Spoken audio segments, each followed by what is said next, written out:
What if the biggest leadership breakthrough doesn't come from a boardroom, but from a single human moment most of us would overlook? Today's guest just didn't climb the HR ladder. She reshaped what it means to lead from the heart at a global scale. Holly Castro, Global Chief Human Resource Officer, has made the kind of people decisions that ripple across continents and sometimes can keep her up at night. In this episode, we go behind the title and into the story. The risks, the reinventions, and the raw moments that taught her what real leadership looks like. You're not just about to hear HR strategies. You're about to hear the kind of insight that could make you rethink how you lead, starting today. This is the conversation every executive needs and every future leader deserves to hear. And now, the show. Catch us on YouTube, follow us on LinkedIn, and dive deeper at cybercrimejunkies.com. Don't just watch, be the type of person that fights back. This is Cybercrime Junkies, and now the show.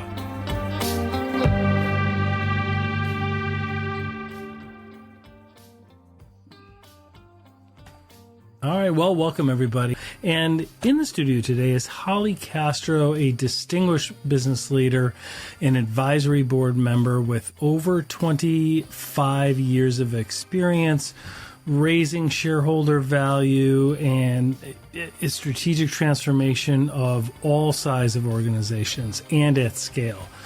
She serves as compensation committee chair and independent director for Group Dynamic, and she's held 5 CHRO roles across Fortune 500 and IPO organizations.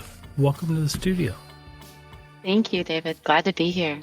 Well, so let's start from the beginning. And, I know that when you were younger, you always wanted to be in the CHR role. Ever since a young girl, this is what you dreamed of. And obviously that's satire because nobody really knows what they're going to do when they're younger. And walk us through kind of your upbringing and kind of how that kind of shaped your approach to. I think that's hilarious. Yeah, I absolutely didn't know I wanted to be in business, and I didn't know I wanted to be in HR. I didn't even know what that was. So I grew up in a small town, less than 1,000 people. It took you more than 30 minutes to get a bottle of milk from our house. So really isolated, small town in western Colorado, west of Vail. I grew up around a lot of animals, a lot of nature, big open skies. My upbringing, our home wasn't fancy. It was like, I think a lot of people in rural settings, full of love and structure and clarity. We had horses, Arabian horses. We had 21 llamas, chickens. At one point, I think my sister had a ferret. We had dogs and cats. Right. Yes. And my parents were doing this incredible experiment when I was in middle and high school about, raising organic foods. So we had like 2 acres of organic asparagus that had to be hand-picked and sweet corn, and that's a lot. Yeah, it was a lot. Let's grow up in agriculture, or was it more like gentleman farming where they kind of grew up, kind of ran a business and then sought a more peaceful life, a lot more work, but yeah, they were entrepreneurs. So they did a lot of different things as I was growing up and as they grew up as a couple. I think they always had a lot of respect for things that you created or grew yourself. And so when I think I was in 6th grade, they made this decision to buy this couple 100-acre farm ranch and sort of do that lifestyle. So that was my middle and high school years. And they did experiments like, what would it be like to not have a TV? And yeah, so they were experimenting with lots of really, now I look back and lots of really amazing things.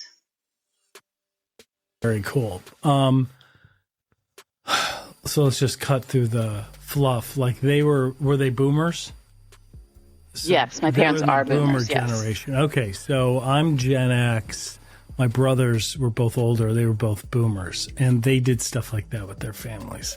And I love that. And I love that. Gen X, we just got beaten up all the time and just had to work. We, growing up in the 80s, everything was like just beaten to the core. That's why we're the toughest generation. I'm convinced.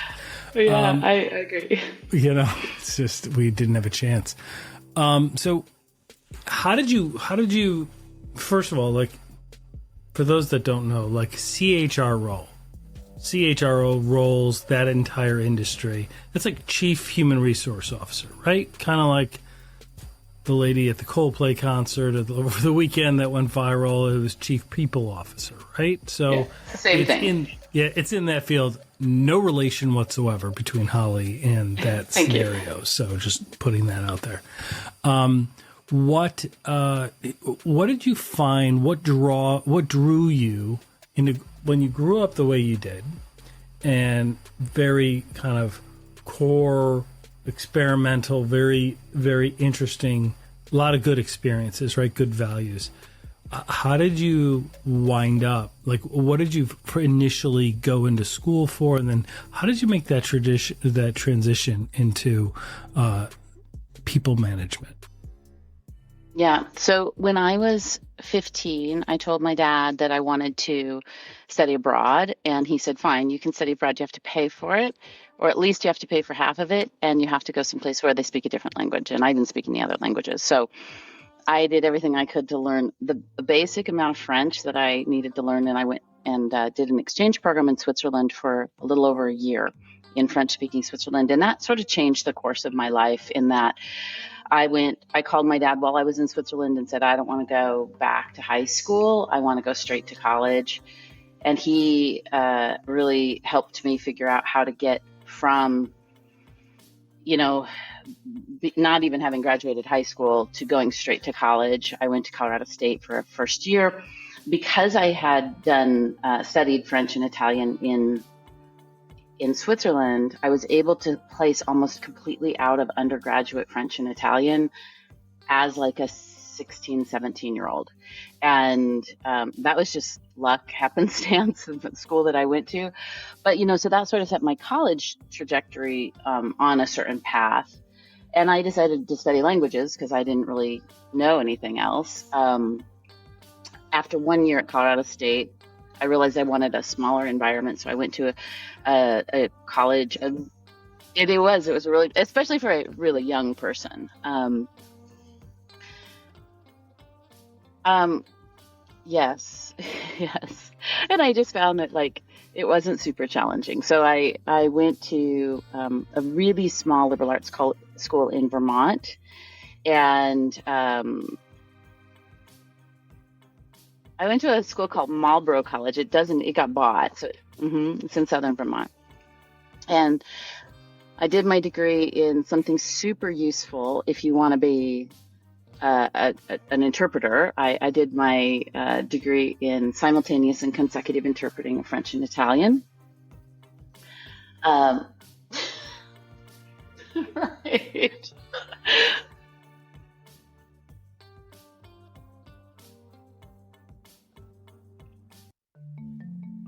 Mm-hmm.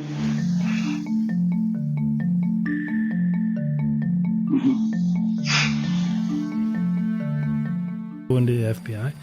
You can go into translating a lot of the social service agencies, right, in the court system, things like that. You can teach. I mean, there's other fields I'm sure that I'm missing. Mm-hmm. But where did you see yourself going at the time you narrowed down your niche of what?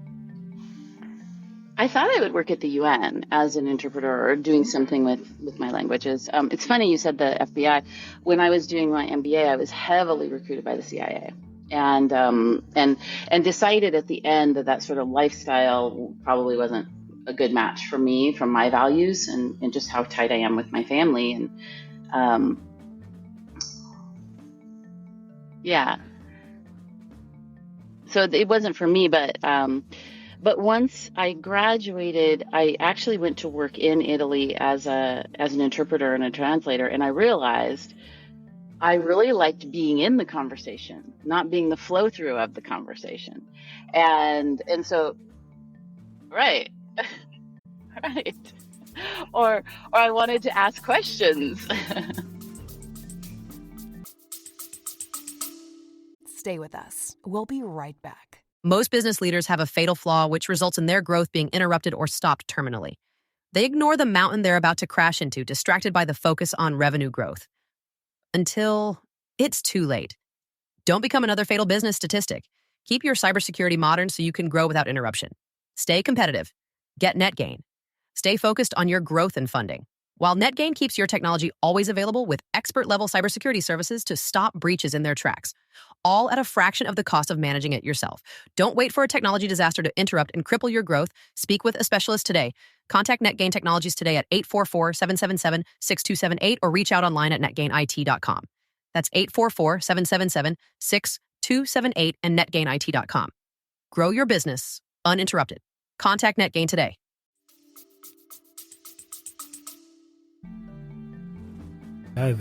Just translate what I'm saying. Like, I don't want your opinion, right? And that's a good point, because how do you not want to interject, especially when you get involved in the conversation? Yeah. So I realized at that point, like, I had this skill. I definitely have a skill around languages. I speak 5 now, but I mean, some people, oh, I speak English, as well as Americans speak English. I speak French, Italian, Portuguese, and Spanish. Yeah. So, but like, I think it took me because I was so young when I graduated college, because I went to college early and then I finished college early. I didn't know what I wanted to do. I had no idea. So I started in sales and marketing, first in Europe, and then I came back and did about a year at IBM. I was hoping to get in their international rotation program, but that didn't happen. And so, following on the footsteps of my father, who was definitely an entrepreneur his whole career, I went back to school and got my Series 6 and Series 7 license to sell stocks, bonds, and mutual funds. And funny enough, I ended up working on 100% commission in New York City, selling basically small business health plans and small business benefit plans. So there was a little tie to HR even back then. Mission only in New York City, selling like insurance and benefit plans and 401k plans and things like that.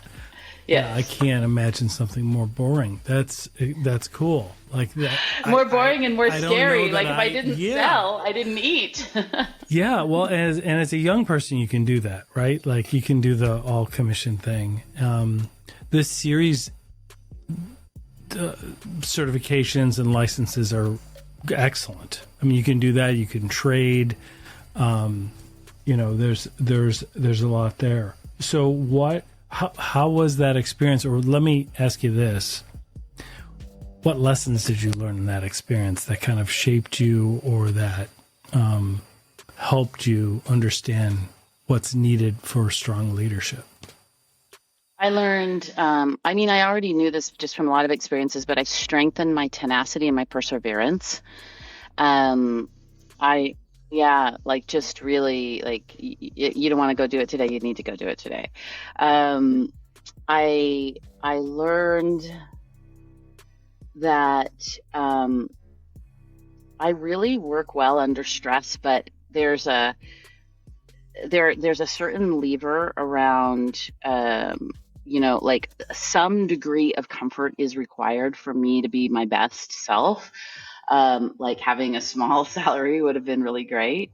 And so, like, I kind of was feeling that out. I learned that I really like working in a team. Like, being alone the whole time was not the most fun part for me. It wasn't the most inspiring. And, you said it, I really want to do something that I'm passionate about, and selling insurance plans wasn't really something that I was super passionate about. So no, but for me, it wasn't. Consult on cybersecurity. To a lot of people, that's really boring, right? Like, but to me, it is like being Batman and helping organizations fight crime. So like, to me, there's a higher calling. But in your as you developed, when we spoke earlier, and information that you provided, you've identified some key things that are so important in leadership. And what I want to ask you is, what life lessons or experiences can you share with us that helped you form that? You know what I mean? Like, you talked about clarity, curiosity, having courage. Like, walk us through what you mean by those things in the context of leadership. And then let's just touch on kind of, are there life lessons that you can spare people from having to live because you've already lived them, right? Yeah. Yeah. So many. I think I would start actually with something different than my sort of what I believe is good leadership. And it's something I learned from my parents, who in fact were my biggest role models in terms of leaders, not because they had great titles, but it was just how they lived their lives and how they continue to. They really believed that you need to know what your values are at each step of the game. Write them down, aligning all of your choices, professional and personal, with your values, and really actively and intentionally shaping the life that you want on every dimension. You know, my mom led from a place of great quietness and strength. She led with a lot of intuition. She really taught me how to listen. We call it listening in the silence. Listening to the silence, what's being said that isn't being said. She taught me a lot about how to care and how to show empathy and how to create boundaries with grace. And my dad, you know, he was always the one who was experimenting and trying new things, learning from failures, making it okay to fail as long as you learn. And so these are concepts that, you know, I really try to live my life with, that I try to teach when I lead, and I try to lead by example, and I teach to my daughter. You know, in terms of leadership traits, both what I select for when I'm looking at talent, but what I really have tried to hone in over the years is clarity, like really knowing what you stand for, what you're kind of going to die on the hill for, and being really clear about that. Curiosity is the number one trait, and I think it's so important right now. And it's always been important to me, but I think it's particularly important right now. You know, staying open, asking better questions, seeking to understand in a world that is increasingly complex. I think curiosity is so important. Staying in dialogue. And courage. Oh, sorry. Because that was really, really poignant. What you talked about with your mother's insight and how she influenced you about listening to what's in the silence. I'd like you to expand on that a little, because to me, we don't hear all the words that people say. We remember kind of how they made us feel, right? And a lot of that sits in the silence, either after what they said or in between what they're saying. And when you think back about lessons that your parents gave you and stuff, you don't necessarily always remember. I'm not talking about you. I mean, one doesn't necessarily always remember the words that were said, but they remember the point that was made and how it made you feel. And I think that's very, very intuitive and great insight. Yeah, I mean, my mom's a pro at this. One of the structures she used to use, and she still uses a lot, is I'm noticing that and I'm wondering what. I'm noticing that you're really quiet and I'm wondering what's going on in your head, which gives you the space. Sing that and I'm wondering what. Mm-hmm.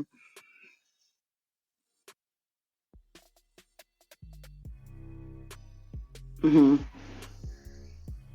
What? Not why, what? Because if you go to why, there's a judgment in the question. So, oh, why? Yes, the why, the variable. Yes, yes, yes. So it's like it's just a little structure she uses to get a lot of times at what's in the silence. And it can be, I'm noticing that your shoulders are raised and that your body looks really tense, and I'm wondering what's going on, or I'm wondering what you're thinking.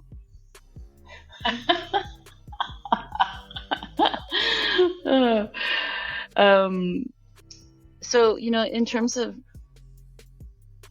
really good, like that could be a framework for almost like a book or a negotiation strategy, because when you think about Chris Voss and Never Split the Difference, and he has certain phrases, he's like, but if you use these phrases, it's not about the complexity of the phrase, right? It's about practicing it and using it in speech and when you're listening, and it gets people to open up, and then you're able to communicate better. It's very, very helpful for people.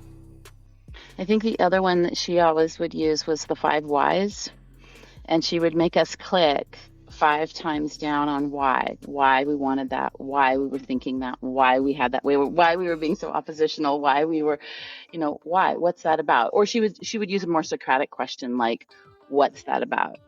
What about that? What's going on there? So when I think, as I was growing up, my mom was teaching me the whole time about how to be incredibly Socratic, and to just notice what's happening when it is silent.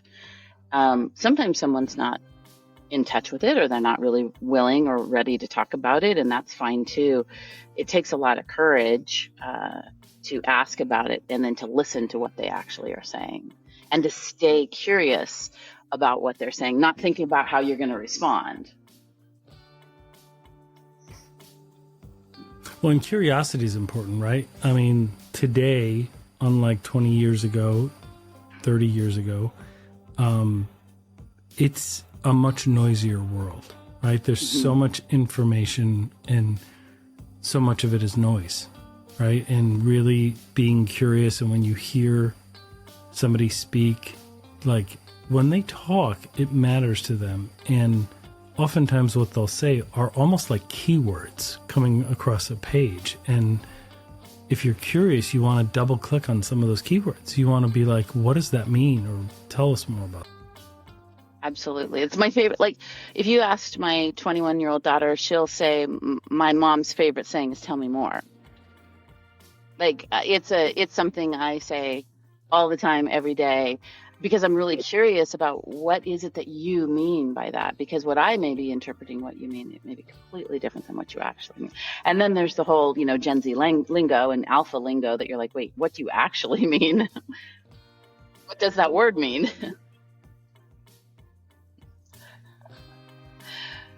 It eats. I have a range of kids in ages, and sometimes they talk and I'm like, oh my God, I am my parent, and I am my dad, and I am like hearing words that I don't understand, and I have to have them explain this in English. Low key, Mom, that eats. Yes, exactly. What? That is skibbity, man. And you're just like, I'm trying not to cringe visibly in front of them, but I just want to know more so that I can understand. Because if I don't understand, I don't know whether to say yes, no, whether to let them do it, not let them do it, whether to join them. I have no idea what they're even talking about. That's great. So there's a balance though with empathy, right? So here's what when I talk to leaders, and I find leaders in the people industry very unique, because of all the things to managing the process of hiring and firing and developing people is tough, because we're like herds of cats. Like, it's very unpredictable. And yet you want to build a model, and you need people to get stuff done, but you want to build a positive culture. So we can't beat people down, because then they leave and it doesn't work, right? So how do you balance that empathy with effectiveness? I think it depends on how you interpret the word empathy. And I've worked at a company that interpreted empathy in a really different way than I did. And so empathy was, no, it's not. In fact, one of the things I say a lot is clarity is kindness. And when you're clear, the clearer you are, the kinder you're being, and that goes for sort of any sort of dimension. So if you're talking about somebody is not performing in your culture, if you're not letting them know, you're actually not being highly empathetic and you're not being kind. How you deliver it is important. But I do think that empathy is seeking to understand, being really clear about what it means to be in your company, and making it okay if people don't want to do those things. If they don't want to be that person, if they don't want to show up that way. I mean, I worked at a company where we really truly did have a 55 to 60 hour a week work culture. And at one point I said, hey, I think we should just be really clear with candidates about this, because what we're noticing, the data shows, we're losing people because they really want to work 40 hours a week and they think they're coming to this company to work 40 hours a week. And then we're finding that they're not succeeding. And I think yeah, right. And, it was a big debate about, do we really want to say that? And I'm like, I think we really should. And that took a lot of courage for me to say, I disagree with you all.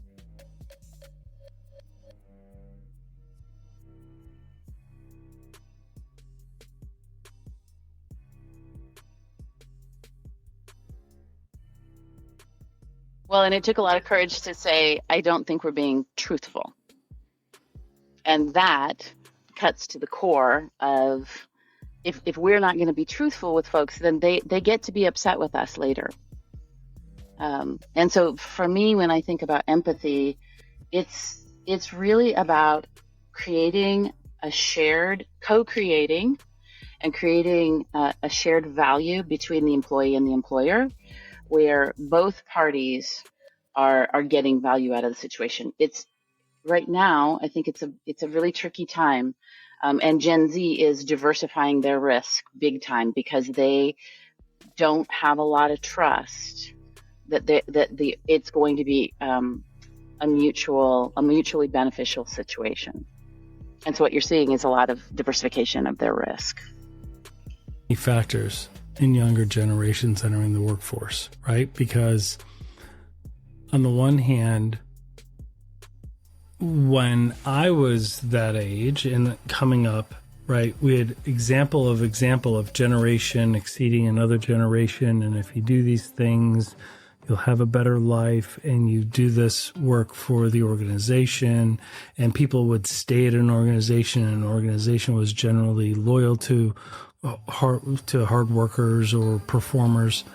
And then management styles happened, shareholder supremacy happened, and people started managing by spreadsheets. And they started to say, yes, you can give your life to an organization, but randomly, if we need to cut costs, we're not going to do what they used to do. And everybody tightened their belt more, including leadership, including middle management, right? You could just randomly your entire division could just be eliminated simply because we made that decision on a spreadsheet or in a platform, right? Yep. And so then how do you expect younger generations to give you loyalty when from the top down, baked into the culture, there is none? Correct. And it's Correct. Yeah. And then I think you layer on top of that a much more global workforce, and so cultural diversity and different expectations around safety, security, what it means. I mean, our generation kind of laughs at this notion of psychological safety, but the fact is like when you hear it, like if you're a Gen Xer, you kind of roll your eyes or say, "What?" But here's the interesting thing, right. I said at a conference the other day, nobody cared about my psychological safety when I was 21 and the only female in the room. But the truth is, what I love about this generation is that they've opened the door to having a more honest conversation about this. And human beings do want to feel safe. We may use a different set of words to describe it, but humans want to feel safe. And so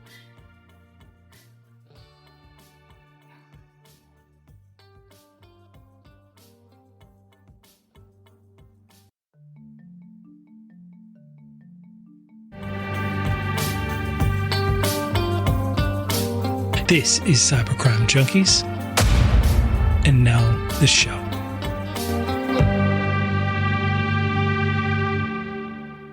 Where you may have found your work home for the next 25 years, or even if it's not, if you give us 3 to 5 good years of your life, right, you could still have these building blocks that then you can take and pursue.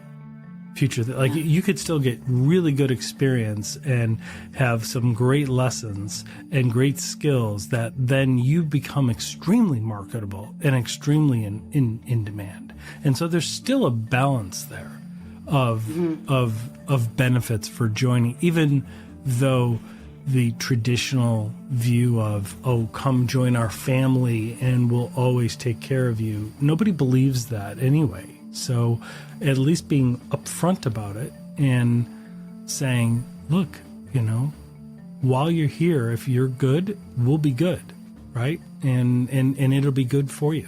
And I actually think there's a lot of safety in that because you're being forthright. One of the questions I ask CEOs when I work with a bunch of different CEOs, and I ask them, how long do you expect people to stay with you? And it's fascinating what they say. It's fascinating. Like most of them will start with, I don't know. I haven't really thought about it. And then they'll say, I don't know, 7 to 10 years. And then we go to the data and I'm like, well, let's talk about the data. The data is that, so Gen Z is tracking at about 1.5, maybe 2 years if you're lucky, depending on your industry. Millennials are tracking at 2.5, maybe 3 years. And so the data would show that that's not a very realistic expectation. And then I follow on with questions about how are your systems built? How are your processes built to support either the data or your desire, one of the two? The development, right? Like, are you going to offer them opportunities for professional development? Allow them to go to trade shows, get certifications, develop their skills, tuition reimbursement, whatever it is, right, in the field. Yeah, your feedback processes, your compensation processes, your promotion processes, all those things matter, and if they're not in alignment, which 99% of the time they're not, CEOs are getting surprised that, people aren't sticking around and they're not showing that loyalty that they would like. Well, it's very important in the startup culture too, isn't it? Because you need, when organizations are smaller, the individual contribution from certain individuals is so important. It's part of what makes the brand and what is growing it. And if they leave, it's a much bigger impact than... Correct. Well, there's not usually a backup plan. Right. Exactly. Yeah. That's phenomenal. So what all are you doing now? You're advising to a lot of different groups. So my primary focus is actually boards. So I sit on one public company board, Group Dynamite, and then I sit on the board of the National Association of Corporate Directors, which is the premier sort of educating governance body for corporate directors, both private and public. So I love doing the board work. It's sort of like being in the business, but not being in the business every day. So I love that. And then I do advising to both sort of scaling companies, so companies that are getting ready to IPO or getting ready to scale globally. And I'm doing actually also some advising work for some sort of mid-stage CEOs of HRAI companies. So I have a sort of heavy hand on the sort of AI space and how companies are managing 6 generations in the workforce. And then this new employee called Gen AI, who, is actually really becoming a part of the workforce. And so doing a lot of advising there too. Let's tap into that a little bit. From a cybersecurity risk perspective, AI is beautiful. AI allows us to scale and to do things and to find bad actors and to protect organizations.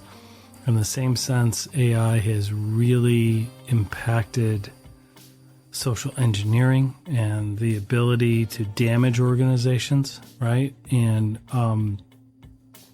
how are you seeing, when you say Gen AI and how it's becoming so important, how are you seeing a lot of organizations address it, roll it out? It seems like they're just scratching the surface, or they're burying their heads in the sand, and then you have shadow AI where everybody's using things differently, and that's a nightmare from a control perspective, from a security perspective.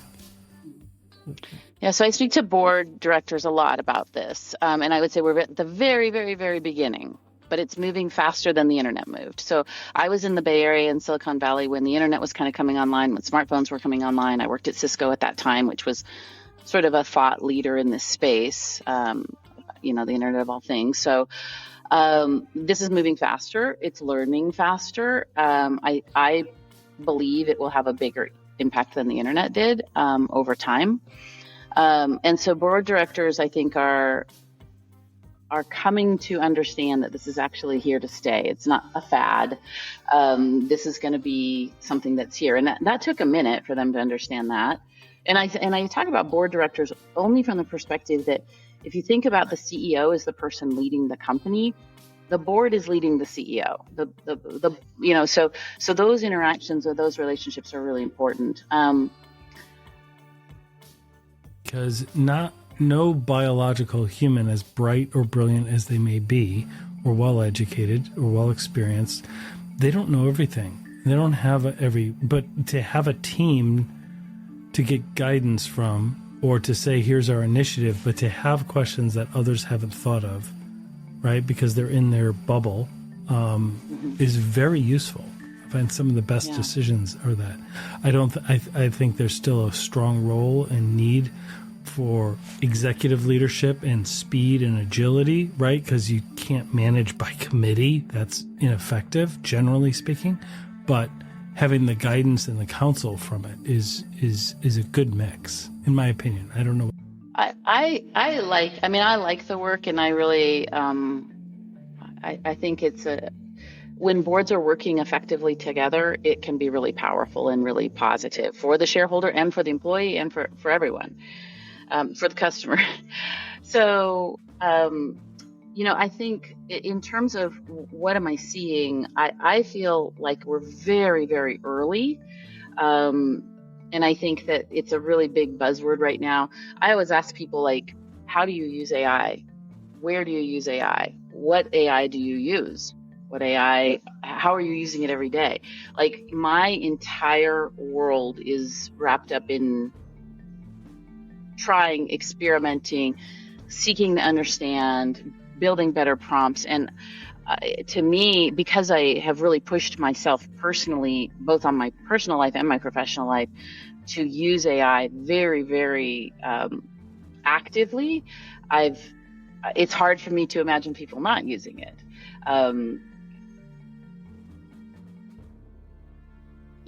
And so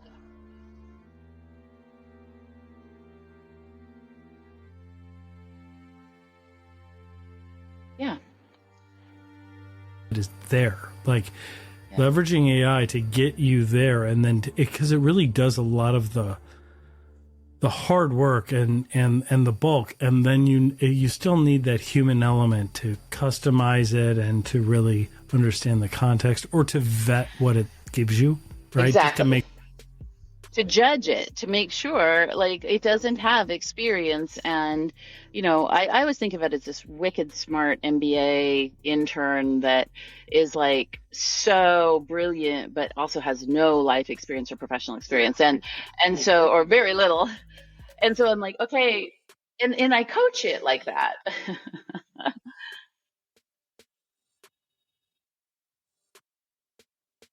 Yeah.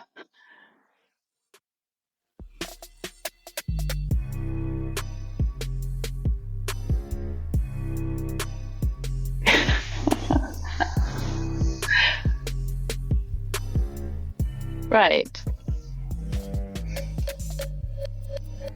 And what are the consequences of what you're recommending? Like, oh, did you think about that consequence? And if so, what would you do with that consequence? And they're like, oh, I didn't really think about that. Let me go back. And so, I think there's a lot of risk. And this is why I'm so passionate about speaking to boards, about leaning in.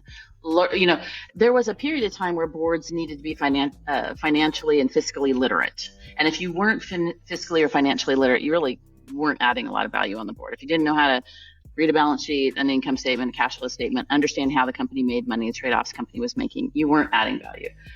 Now, I think that same is applicable for Gen AI. If you don't understand, you don't have to know how to code, I don't believe. Maybe you disagree with that, but whatsoever to understand it. I mean, it's my view on cybersecurity and risk in general with the use of technology is don't get lost in the gigabit, in the tech talk, and all the nuances of the features and the benefits of what it can do. It's about what impact is it having? What risk is it having? How do we quantify it? And then leadership can decide whether they want to accept that as part of their risk appetite or not. But half the time, they're not doing any of that, and they're flying blind, and they're accepting risks they don't know, and they're, getting sold, or they have a false sense of overconfidence in their security position or posture, and risk just seems way out of line with when I speak to a leader, and then later on after working with them for a year, they're like, wow, we had no idea what we were even doing then in terms of risk. It's like, well, that's the point of this all, right? Is really just to know. And different organizations have different risk appetites, and it's great. There's no judgment there. It's just about let's help them understand what the risk actually is, because half the time they don't know. I think the other thing that Gen AI has the opportunity to do is help accelerate innovation in a way that is like, I don't even think we understand it yet. And so it's not just about efficiency in an organization, but it's also about how do we accelerate what we are dreaming about as an organization, what our strategy is set on, and how do we ask better questions about how to create that innovation. And so, like, that's the concept that I'm talking to a lot of board members around. And I think, there's this additional nuance and complexity around the intersection of managing 6 generations in the workforce. You're now, our alphas are entering now. So I'm getting ready to do a talk at an annual conference, and one of the panelists, their oldest are 15. The oldest alpha is 15 right now. So like in many states in the US, they can work, right? They can work a retail job. So they're entering, and they're going to be the generation that didn't know that Gen AI it wasn't always here. They're going to grow up with it, and it was always here in there. It will always have been here in their minds. And so their expectations are different, their speed for information, how they critically think about problems. I think that if you take that alpha worker and you think all the way through to your boomer worker or your traditionalist worker, that's a lot of, yes, they're all humans and there's a lot of similarities, but there's also a lot of really specific nuances that I think boards and management teams are going to need to really kind of think about and be intentional about if they want to create great cultures. And culture, in my mind, is your infrastructure. It'll either help you scale or it will actively work against you and undermine you. So. And isn't that where your core tenet of curiosity comes into play? Because I've worked, my last organization was quite large, and we worked with multiple generations on teams. And to me, it didn't matter what generation any team member was at all. Mm-hmm. To me, I found some were curious and some weren't, right? The belief that, well, Gen X or boomers, they're not, they're just old and they're not really like curious. I'm like, that's just patently false. Like, at least in my life experience, it depends on the individual. And that's where hiring and asking the right questions of the people or developing the right people is really key. Because when you get somebody that is naturally curious, the chronological age doesn't matter, because I know a lot of Millennial and Gen Z that aren't very curious and not, you know what I mean? And then you're like, wow, I thought you were going to be a whiz at this. I thought you were going to be interested in this, right? And they're not. And you're just like, wow, right? Let's get the boomer on this team because they're curious, right? Like, and it's weird because you wouldn't think that would be the natural flow of it, but you never know. Yeah, I think just having really core tenets around what is important to your value set as a company, and then hiring around that. But I think where I would lean in a little bit is understanding that there might be some nuances with how you communicate with somebody who's 15 versus somebody who's 70. I have a funny example. I was standing like sort of in a cubicle area at one of the companies I was working at, and somebody who is I think a Gen Xer said to somebody who is a Gen Z, hey, could you make a Xerox of that for me? And the Gen Z said, sure. And then the person walked away, and I looked at the Gen Z and I said, do you know what she just asked you to do? And he goes, I have no idea. I was just going to go like look it up. And I was like, okay, like let me tell you what a Xerox is. So, it's just a communication thing. She just wanted a photocopy. Funny too. That is so fun. I came from Konica Minolta in the Xerox days and knew all those people, and like, their entire identity was that, right? And then all of a sudden, younger generation doesn't even know what it is. They're like, what doesn't know what it is, and then when I said she wants a photocopy, he goes, why would we make a photocopy? Why don't we just put it on the cloud? Great question. Yeah, right. Great question. Right. So that's just a silly example of, maybe just communication nuances and just being mindful of those. What about with all the information overload?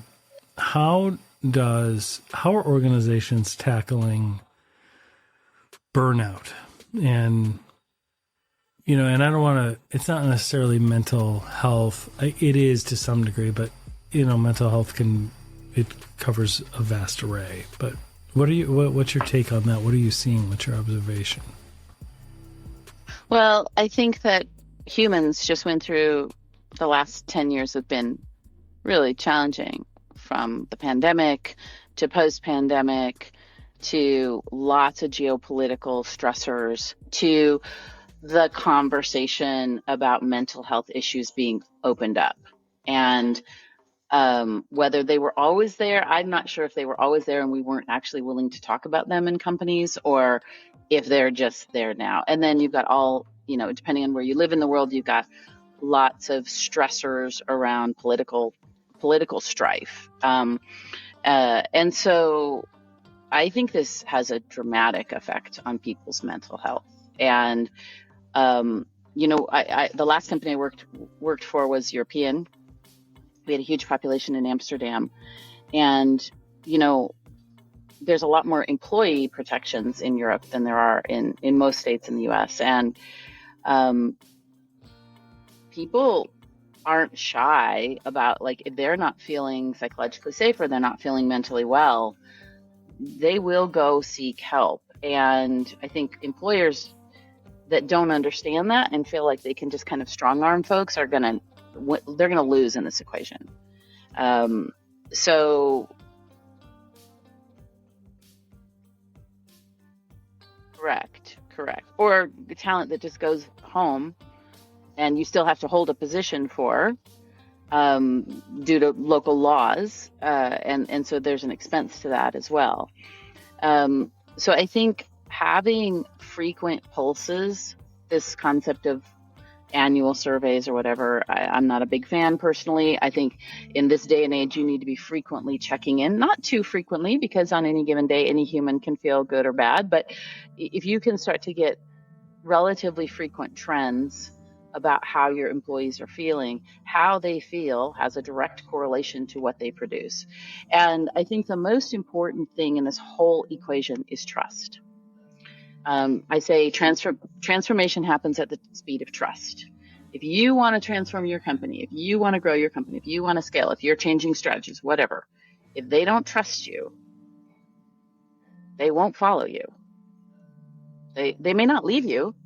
They may do something worse, which is just sit down. I love that. Transformation happens at the speed of trust. So you have a lot. You have a book, by the way. I don't know if you know that. I don't know if I need to work on this. I don't know if you've asked AI yet. Well, should I write a book? Like AI tells me all the time. I've got like 3 of them going. I just can't do it. You really should do that, because that is really impactful. That's very influential. Because it's so true, right? Because look, if you think of some of the TED Talks that are out there, you think of the Simon Sinek's of the world and some of the theories.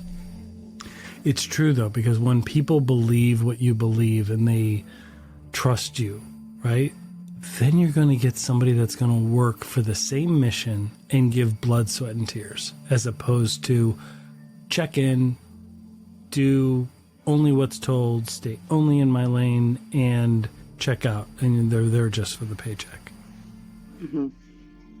Yeah, I agree. And I think that one of the things I'm talking to CEOs and leadership teams a lot about right now is how frequently do you re-recruit? And they're like, what do you mean? And I'm like, in this day and age, so humans want to feel safe, and humans want to be in a place where they're wanted. And if you know who your best and brightest are, and you're not pretty constantly re-recruiting them, someone else is going to understand that those are your best and brightest. And by the way, it's not just about your best and brightest. You need a bunch of those folks to make your machine run.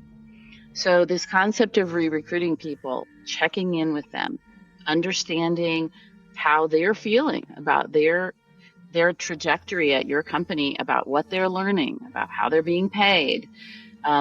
It's not a common thing that I think leaders do, and it's something that I think is so important. If you're not re-recruiting your employees every 3 to 6 months, especially if you're in tech, somebody else may be recruiting them. And the economy is really tough right now, so people are skittish about taking different jobs, but there will be a shift again. Mm-hmm. Right? Mm-hmm. Because yeah. in just one quarter that can swing the other way, and all of a sudden your talent is gone, your core talent.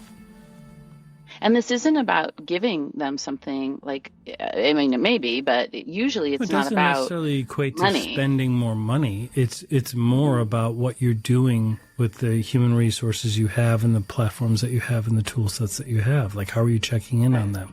How are you evaluating it? Yeah. So the importance of re-recruitment. Yeah.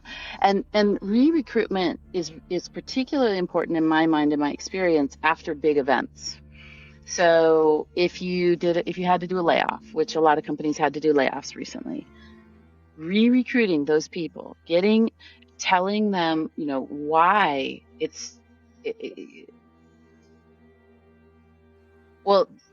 and they spend then 6 to 12 months afterwards going through survivor's guilt and all these other concepts and wondering why we're not executing our strategy. So re-recruiting is important. And there's a firm out there right now who's re-recruiting in a way that I would not advocate for, which is you young new associate, it's an investment banking firm. No, it's an investment banking firm. So they're mandating a survey every 3 months that it kind of goes along the lines about tell us that you're committed to us or else. And I wouldn't advocate for that approach. Re-interview for the job that you have, right? Like, Right. that's not, that's going to send a different message. When you read between the lines, you listen to the silence there. Right. That's not a comfortable state. So tell us as we wrap up, what's on the horizon for you? Well, I'm loving doing this board work, and I'll continue to add boards to my portfolio. So I'm loving doing that. I'm loving doing the advising work. I do quite a bit of pro bono work, probably more than I should for my portfolio, but and I'm just, but it's good work, and so I'm happy to do that. And I just want to continue to add value where I spend my energy, and work with people that are, excited and passionate and on fire, and doing good things in the world. And so those are the kinds of organizations that I seek out, the kinds of individuals that I seek out. I'm still doing a lot of speaking on 6 generations in the workforce and Gen AI, and how to think about that as part of your business strategy. So that's what's on the horizon for me.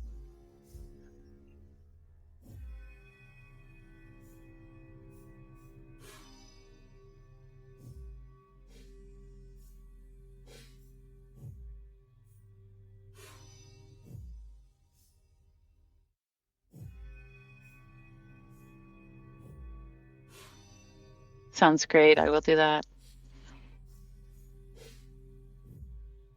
Okay.